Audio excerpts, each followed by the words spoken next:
Pada beliau kami persilakan. Sallu ala Nabi Muhammad.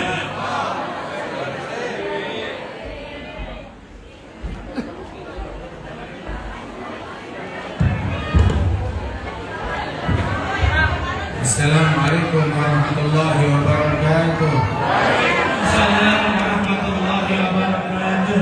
Alhamdulillah wassalatu wassalamu ala sayyidina Rasulillah sayyidina Muhammad bin Abdullah wa ala alihi wa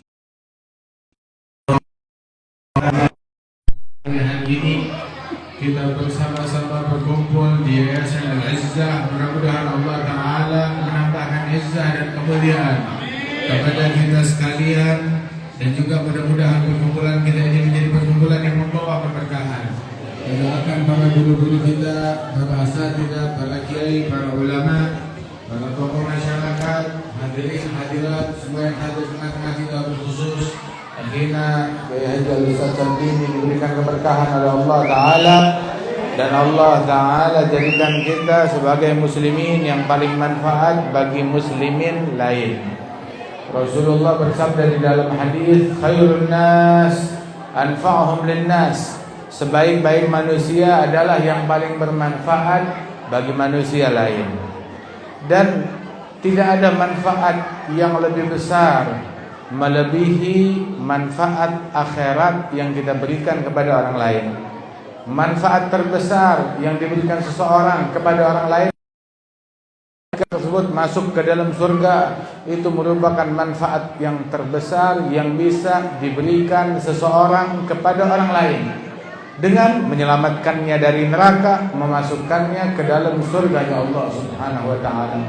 Walidzalik, karena itu manfaat akhirat merupakan manfaat yang terbesar, dan itu adalah profesi Nabi Muhammad sallallahu alaihi wasallam di dalam memberikan hidayat, di dalam memberikan ilmu, di dalam memberikan nasihat dan bimbingan, menyelamatkan manusia dari kegelapan, dari murka Allah, dari neraka, dari siksa, dari azab, membuat mereka meraih surganya Allah, ridhanya Allah, dan anugerah dan rahmat dari Allah Subhanahu wa Ta'ala.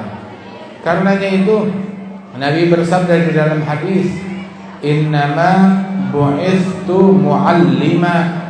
Sesungguhnya aku diutus oleh Allah Ta'ala sebagai seorang mu'allim, sebagai seorang mu'allim yang mengajarkan ilmu.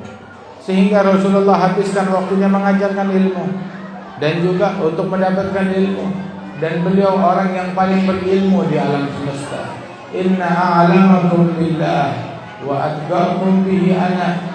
Yang paling berilmu di antara kalian dan yang paling bertakwa kepada Allah adalah aku, kata Rasulullah sallallahu alaihi wasallam. Dan Rasulullah perintahkan kita untuk menjadi orang yang punya hubungan dengan ilmu. Hubungan apapun deh, yang penting punya hubungan dengan ilmu akhirat. Jangan putus hubungan sama sekali.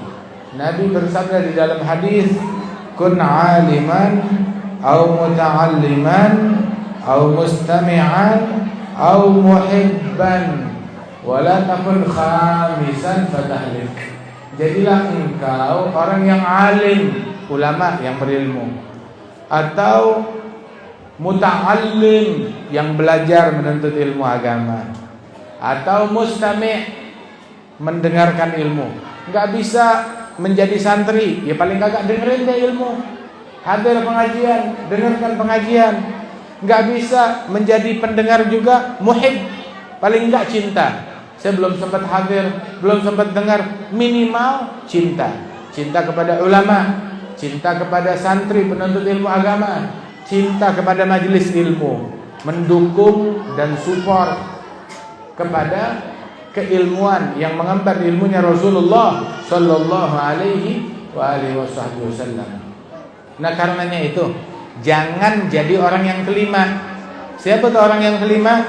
Bukan ulama, bukan santri, bukan pendengar ilmu, bukan juga pecinta. Cinta juga kagak, cinta juga kagak. Maka orang yang kelima itu tahu namanya apa? Orang yang paling sial, orang yang paling celaka. Nabi sallallahu alaihi wasallam beliau menyebutkan di dalam sebuah athar dalam riwayat, asyaddun nas hasratan yaumal qiyamah rajulun amkanahu ayyatlubal ilma falam yatlubhu.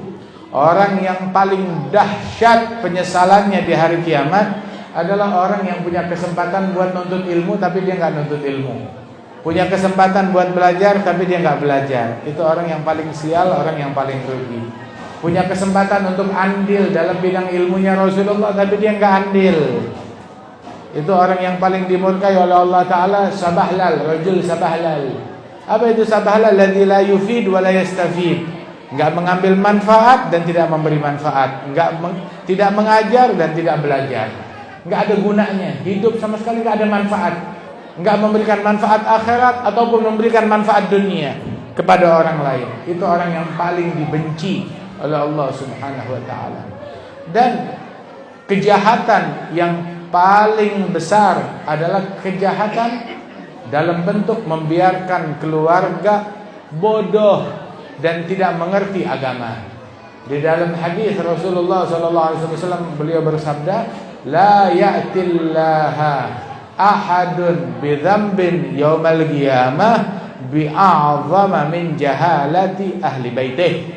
Tidaklah seseorang datang menghadap kepada Allah besok hari kiamat dengan memikul sebuah dosa yang lebih gede, yang lebih besar daripada dosa berupa kebodohan keluarga. Dia datang memikul dosa apa yang paling besar? Kebodohan keluarga. Anaknya nggak ngerti sholat, istrinya nggak ngerti tutup aurat, keluarganya yang nggak ngerti yang halal yang haram. Sayyidina Abu Hamid Muhammad bin Ahmad Al-Ghazali At-Tusi, Al-Imam Abu Hamid Al-Ghazali, beliau menyebutkan di Ihya, besok sesungguhnya seseorang hari kiamat sudah dipersilakan untuk masuk ke dalam surganya Allah Ta'ala. Baru dia mau masuk surga, satu kaki di surga, satu kaki masih di luar, baru mau berjalan, mau melangkah menuju surga, tahu-tahu terdengar panggilan, Allahumma khudh haqqana min hadzal zalim. Ya Allah, tolong ambilkan hak kami dari si zalim ini. Orang ini zalim. Udah mau masuk surga, tahu-tahu dituntut, ya Allah, tahan orang zalim tersebut, ambilkan hak kami dari dia. Dia nengok ke belakang, siapa nih orang kurang ajar yang manggil saya zalim? Nengok ke belakang, yang manggil dia zalim tahu siapa? Kenalan dia. Siapa? Istri dan anak-anaknya. Istri dan anak-anaknya. Ini suaminya mau masuk surga, bilang tahan, ini orang zalim, jangan biarkan dia masuk surga. Kami mau menuntut hak kami dari si zalim ini.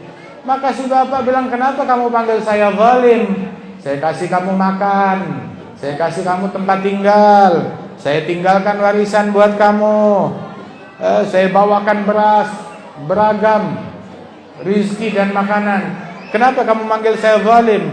Dia bilang, betul, kami berikan kepada saya dunia, tetapi kamu gak berikan kepada kita akhirat. Kamu gak ajarkan kita sholat, gak ajarkan kita apa yang kewajiban kita kepada Allah. Kamu gak ajarkan kepada kita apa yang dilarang oleh Allah Ta'ala. Sehingga gara-gara kamu si anak jadi kena narkoba, gara-gara kamu si anak jadi berzina, gara-gara kamu si anak buka-bukaan aurat, gara-gara kamu si anak meninggalkan kewajiban dia kepada Allah, terjeblos dalam yang haram, gara-gara bapak yang kurang ajar ini, maka semuanya jadi masuk neraka. Enak aja mau masuk neraka sendirian, enggak, diseret bapaknya. Karenanya itu hari kiamat itu yaumul hasrah, hari penyesalan.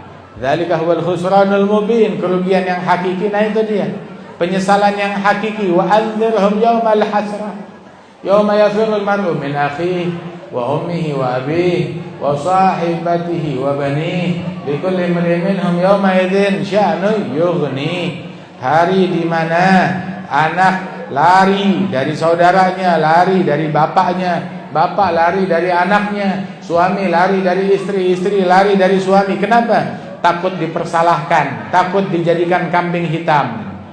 Semuanya mencari alasan menyalahkan orang lain. Saya begini gara-gara dia, timpakan dosa saya kepada dia. Semua mencari alasan.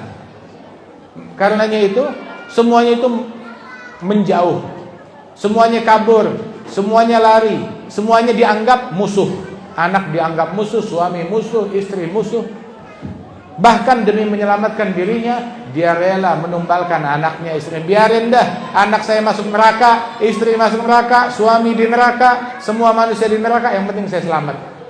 Dia tebus dirinya untuk lolos dari neraka dengan mengorbankan keluarganya. Al-akhillau yawma idzin ba'dhum li ba'dhin adu. Besok hari kiamat satu sama lain saling bermusuhan. Bahkan juga di dalam Al-Qur'an Allah Ta'ala berfirman, yawaddul mujrim wa sahibatihi wa akhihi wa fasilatihi allati tuwi wa man fil ardi jami'an thumma yunji kalla innaha ladha nazza'atan lisyawa tad'u man adbara wa tawalla wa jama'a fa'awha. Besok penjahat berharap untuk bisa lolos dari siksa neraka dengan mengorbankan anaknya, istrinya, sahabatnya, dan semua manusia di muka bumi. Yang penting dia bisa lolos sendiri. Waliyadu billahi min dzalik. Nah karenanya itu, didik dari sekarang. Jangan sampai istri kita jadi musuh besok di hari kiamat. Jangan sampai suami kita jadi musuh besok di hari kiamat. Jangan sampai anak kita jadi musuh besok di hari kiamat. Bakal menjadi musuh. Di saat tersebut orang bakal berharap, andaikan dulu saya mandul, gak punya anak yang bawa sial, yang nyeret orang tuanya ke neraka. Itu anak bukan nyeret orang tuanya begitu aja gara-gara orang tuanya gak mendidik anak tersebut. Ajarkan dia sholat, ajarkan dia tutup aurat dengan benar. Suruh kaum wanita kita tutup aurat dengan betul. Istri kita, anak-anak kita, anak gadis kita tutup aurat, jaga batasan dengan yang bukan muhrim, baik di dunia nyata maupun di media sosial. Jaga batasan dengan yang bukan muhrim. Kalau tidak bakal jadi penyesalan bagimu besok hari kiamat. Begitu juga ibu-ibu yang merupakan pemimpin di dalam rumah suaminya. Maka didik keluarga dengan benar. Ajarkan anak adab, bangunkan mereka untuk sholat, untuk tutup aurat. Jangan sampai besok menjadi penyesalan di hari kiamat. Ala wa kullukum ra'in wa kullukum mas'ulun an ra'iyatih. Setiap kalian adalah pemimpin. Tiap pemimpin bertanggung jawab akan rakyatnya. Suami bertanggung jawab akan rakyatnya, istri dan anak-anaknya. Istri menjadi pemimpin di rumah suaminya, memimpin anak-anak tersebut. Pimpin ke sorga, jangan pimpin ke neraka. Pimpin untuk menutup aurat dengan benar. Teladan kita Nabi besar Muhammad. Jangan kita giliran acara maulid, teladan kita Nabi Muhammad. Di masjid teladan kita Nabi Muhammad. Ketika sholat teladan kita Nabi Muhammad. Puasa teladan kita Nabi Muhammad. Tapi giliran hajatan kawinan teladan kita iblis. Kita pakai joget-jogetan campur laki perempuan, pakai caranya iblis, caranya syaitan. Nabi cuma dipakai kalau sholat, kalau di masjid. Tapi giliran pesta pakai caranya setan lah. Bagaimana hal yang semacam ini? Justru jadikan teladan kita Nabi Muhammad di dalam pesta kita, hajatan kita, kegembiraan kita, di dalam kegiatan kita sehari-hari. Imam kita, teladan kita Nabi besar Muhammad sallallahu alaihi wa alihi wasallam. Ikuti Rasulullah dalam berpakaian, ikuti Nabi Muhammad. Cara yang diajarkan oleh Rasulullah, berpakaian menutup aurat, batasan dengan yang bukan muhrim. Rasul sallallahu alaihi wasallam beliau bersabda di dalam hadis, la yadkhulul jannah ad-dayyuth. Enggak bakalan masuk surga ad-dayyuth. Apa itu ad-dayyuth? Alladzi la yubali man yadkhulu ala ahli baitih. Ad-dayyuth adalah orang yang enggak peduli siapa yang ketemu dengan kaum wanitanya, dengan keluarganya, mau muhrim mau bukan muhrim. Silakan, mau salaman, ketemuan, jalan bareng. Mau berduaan. Orang yang nggak punya kepedulian macam begini, dayus, tidak bakalan masuk surga. Kalau Nabi bilang nggak bakal masuk surga, ya nggak bakal masuk surga. Nabi bilang nggak masuk surga, ya nggak masuk. Nggak peduli. Ada orang lain yang bilang masuk. Nabi udah bilang nggak masuk, ya nggak masuk. Nah karenanya itu, ayo gu anfusakum wa ahlikum nara. Selamatkan diri kalian dan keluarga kalian dari api neraka. Jalankan ilmunya Rasulullah di rumah kita. Jaga pergaulan anak-anak kita. Jangan sampai kita lengah sedikit, tahu-tahu udah megang jarum suntik. Kita lengah sedikit, tahu-tahu udah jadi pecandu narkoba. Kita lengah sedikit, tahu-tahu udah berzina dan bunting di luar nikah. Waliyadzubillah min dzalik. Karena kelengahan kita. Udah begitu, kalau udah kejadian gitu, masing-masing saling menyalahkan. Salah kamu, salah suami, salah istri, salah anak, salah guru, salah sekolah. Masing-masing menyalahkan. Itu di dunia. Lain lagi di akhirat. Di akhirat, nah itu semuanya dipersalahkan. Hingga Allah Ta'ala bilang, kamu, bapak, ibu, anak, semuanya masuk neraka. Enggak usah berdebat, semuanya di neraka. Na'udzubillah min dzalik. Nah karenanya itu, jangan sampai kita menjadi orang yang menyesal dan orang yang merugi. Jadilah kita tuh cinta kepada ilmu dan mengamalkan ilmu. Ilmu bukan cuma sekedar hadir pengajian aja. Hadir pengajian, tapi giliran buka-bukaan aurat, ya buka-bukaan aurat. Hadir pengajian pakaiannya rapi, tapi giliran ketemu tukang sayur pakai baju tali. Hadir pengajian rapi, akan tetapi tetap aja ntar salaman sama yang bukan muhrim. Hadir pengajian, ya hadir pengajian, akan tetapi dia melakukan praktek riba, renten. Hadir pengajian, tapi ngambil tanahnya orang, ngambil haknya orang, warisan orang ditahan, gak dibalikin. Haram, zulum. Man izdada ilman walam yazdad huda, lam yazdad minallahi illa bu'da. Barang siapa yang bertambah ilmu tapi gak nambah hidayat, nambah jauh dari Allah Ta'ala. Orang kalau nambah ilmu harus nambah taqwa, nambah tutup aurat, nambah istiqamah, nambah jaga batasan antara dia dengan yang bukan muhrim, nambah perhatian dengan sholat jamaah, nambah rajin ke masjid, nambah birrul walidain, nambah silaturahmi. Hadir pengajian, akan tetapi benci sana benci sini. Hadir pengajian memutuskan silaturahmi. Hadir pengajian mulutnya harus tambah sopan, bukan tambah judes. Hadir pengajian harus tambah santun, bukan tambah kotor mulutnya, tambah caci maki, tambah provokasi, tambah adu domba, tambah ngata-ngatain orang. Itu mah hadir konser apa hadir pengajian yang begitu? Hadir pengajian harus mulutnya tambah taat sama Allah. Jangan ngomong yang haram, jangan nulis yang haram, jangan menyebarkan yang haram, jangan menyebarkan kebencian. Pengajian tuh yang benar, ilmu yang benar adalah orang datang pengajian hatinya kotor, keluar hatinya bersih. Ketika datang pengajian masih mendengki, keluar pengajian mencintai semua orang, gak ada kedengkian kepada sesama. Itu pengajian yang benar. Bukan datang hatinya bersih, gak benci. Di pengajian dengar segala macam caci maki, pulang jadi mengkafirkan, membenci, mendengki. Nih kafir, nih musyrik, nih murtad, nih munafik. Nih gak benar, dia caci maki, nunjuk sana sini. Itu bukan ilmu yang manfaat, itu racun yang dia hadiri. Kalau yang dia hadiri ilmu yang manfaat adalah ilmu yang membuka akan aib dan kesalahan dan kekurangan diri kita sendiri, bukan yang ngebuka aibnya orang. Al-ilmu nafi' ma yubasshiruka bi'uyubi nafsik, kata Ghazali. Ilmu manfaat yang membuka mata hatimu akan aib dan kekurangan dirimu sendiri. Ilmu yang manfaat itu ngebongkar aibnya kita, membuat kita jadi melek akan kekurangan kita sendiri, akan dosa kita. Ketika kita melek, kita perbaiki. Begitu, sibuk dengan aibnya kita. Bukan pengajian yang dibongkar aibnya pejabat, aibnya pemimpin, aibnya wali kota, gubernur, presiden, lurah, camat. Ngebongkar aibnya orang, ngebongkar aibnya ustadz ini dan ustadz itu. Itu nggak manfaat. Itu bukan pengajian. Apa bedanya begituan sama orkesan? Maaf. Orkesan di jalannya Shelton.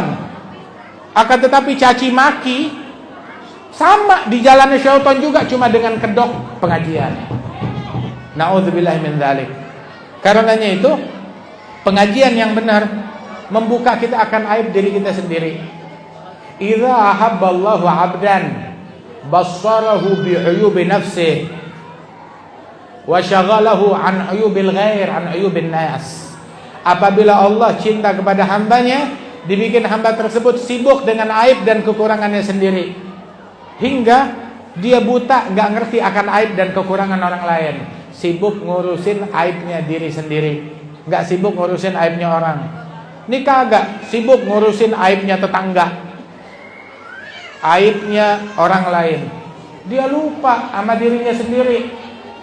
Ngebaca, sebarkan aibnya orang, aibnya pejabat. Laki belum dimasakin. Sibuk sama medsos, ngebaca aibnya orang. Sibuk sama statusnya orang. Sibuk sama rumah tangganya orang. Rumah tangga sendiri dia telantarkan. Sibuk sama handphonenya, ngurusin orang lain. Anak ditelantarin, dia nggak peduli dengan sholatnya. Kalau kita di rumah tanya anak kita, udah sholat atau belum? Sholatnya di masjid, jamaah atau tidak? Di masjid atau di rumah? Siapa imamnya? Orang dulu sampai nanya, kamu sholat di mana? Di masjid. Siapa imamnya? Imamnya baca surat apa rakaat pertama? Baca surat apa rakaat kedua? Siapa yang ada di sebelah kanan kamu? Siapa yang ada di sebelah kiri kamu? Diajarkan hal yang demikian itu, sehingga dia fokus, khusyuk di dalam sholatnya. Jangan lengah, sebab ini zaman yang gelap gulita. Kita lengah dikit, anak kita hilang, diterkam serigala moralnya, diterkam serigala akidahnya, diterkam oleh serigala akhlaknya, diterkam oleh serigala. Nah, karenanya itu majelis yang semacam begini harus kita support, harus kita dukung agar tetap ada. Sebab majelis yang macam begini mengajarkan kita untuk takwa kepada Allah. Ini majelis, ini maulid, ini sukses atau tidak majelisnya? Ini majelis yang sukses atau tidak? Abu, emang apa buktinya majelis yang sukses? Yang hadir banyak begitu.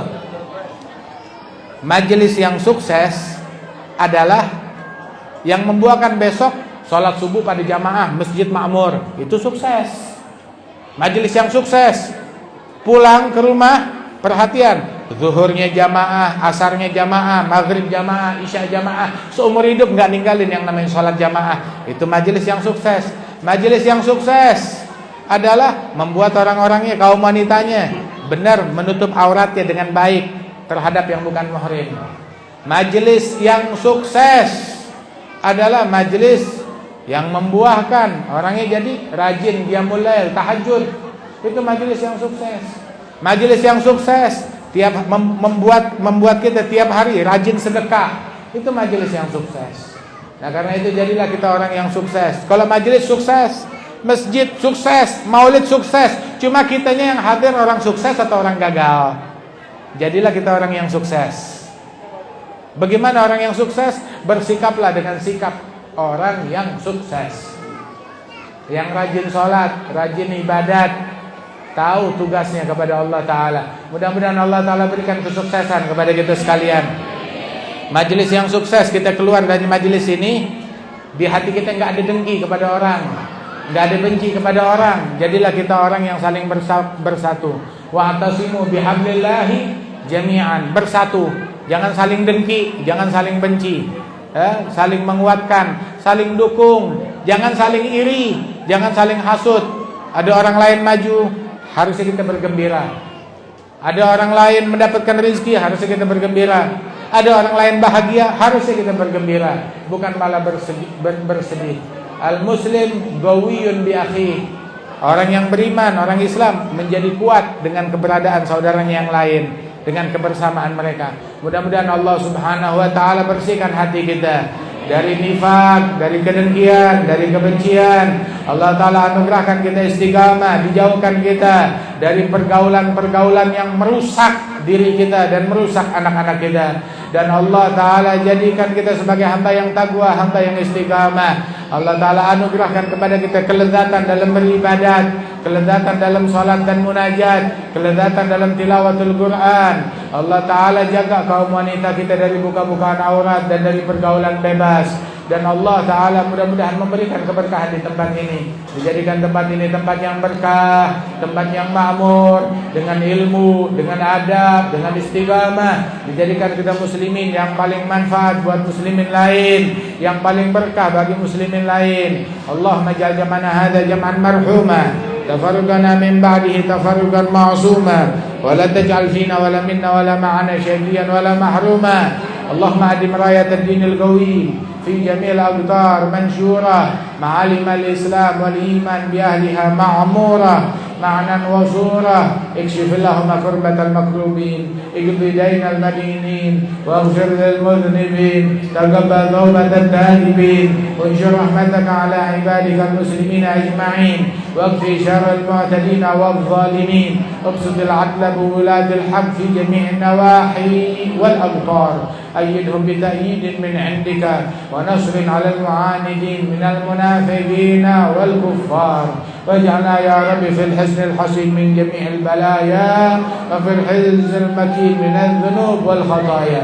أدبنا في العمل بطاعتك والصدق في خدمتك قائمين. إذا توفيتنا توفنا مسلمين مؤمنين. اختم لنا منك بخير أجمعين. صل وسلم على هذا الحبيب المحبوب للأجسام والأرواح والقلوب، وعلى آله وصحبه ومن إليه منسوب. وآخر دعوانا أن الحمد لله رب العالمين بسر الفاتحة.